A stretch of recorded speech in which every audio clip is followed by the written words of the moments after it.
All right, so we've been on this journey exploring what it takes to create thriving classrooms. And today, we've reached the final, and honestly, the most exciting stage. This is where all the theory, all the book learning, it stops, and things get real, fast. So let's just start with a really big question, one that kind of sits at the heart of everything we're talking about today. What if learning was actually for life, not just for school? What if every single thing students learned was seen as a tool to understand and maybe even shape the world around them? And that question, well, it brings us right here to phase 3 of this whole educational journey. The source material calls it Divergent Exploration.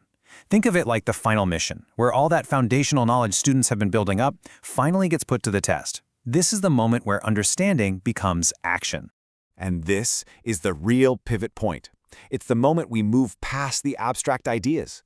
This phase is all about taking those academic skills and aiming them, almost like a laser, at the complex, urgent, and often messy challenges that are waiting right outside the classroom door. So, why is this so critical? What's the big idea here? Well, the whole point is to build a solid bridge between school and the real world. This entire phase is designed to help students wrestle with pressing issues, with current events, with community dilemmas, but to do it with curiosity, courage, and just genuine care. Let's break down the goals a bit. See, it all starts with grounded investigation to figure out what's truly urgent. Then, you got to dig deeper, right? To explore the systems and root causes, the why behind the problem. From there, it's about empathy, literally stepping into other people's shoes and using real data and media to guide the inquiry. And finally, it all comes together to model what it actually means to be a responsible and responsive citizen. And this quote just nails the core philosophy, doesn't it? Thriving isn't something you do alone. This whole phase is about building the awareness and the courage that's needed for that shared pursuit. It's really about recognizing that, hey, we're all in this thing together. Okay, so we get the why, but what about the how?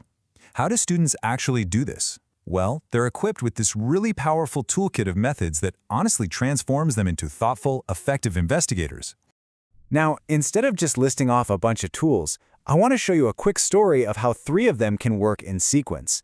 It's a great way to see how students can go from just a broad curiosity to a really focused, meaningful investigation.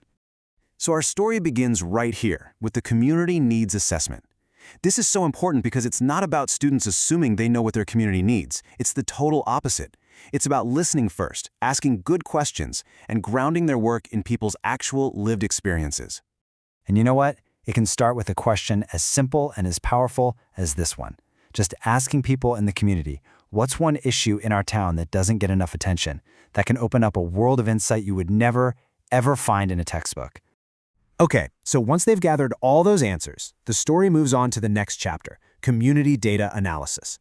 Students take all that raw info, the stories, the concerns, the ideas, and they start to look for patterns. What themes keep popping up? What issues are people mentioning over and over again? In their analysis might reveal something like this. And bam, suddenly a really clear, urgent issue emerges from all that data. In this example, a huge number of people, 75%, pointed to a lack of safe spaces for teenagers. This isn't a guess anymore. It's a data-supported community concern. But lack of safe spaces for teens is still a massive topic. So how do you narrow that down? That brings us to our final tool in this little story, Chopped. It's a pretty brilliant method for refining focus. And yeah, it's totally inspired by those cooking shows where you have to pick the best ingredients and get rid of the rest. So using this method, students sort through all the related ideas. They might decide that, public transit and park funding are important, but the real heart of their inquiry is about the intersection of safe spaces, youth mental health, and after-school programs. They chop the other topics to get to a sharp, manageable focus for their project. So let's tie all this together. Why does this whole progression from listening to analyzing to focusing, why does it really matter? Well, it all comes back to that ultimate goal we talked about, fostering collective thriving. And this right here is the real transformation. This entire phase completely changes a student's relationship with knowledge. It's no longer just stuff you memorize for a test. It becomes this vital, active tool for understanding, for participating in, and for contributing to the world you actually live in. And that leaves us with a final thought, a question to take with you. After seeing how this process works, it makes you wonder, right? What urgent questions is your community, your neighborhood, your city, your school just waiting for someone to start exploring?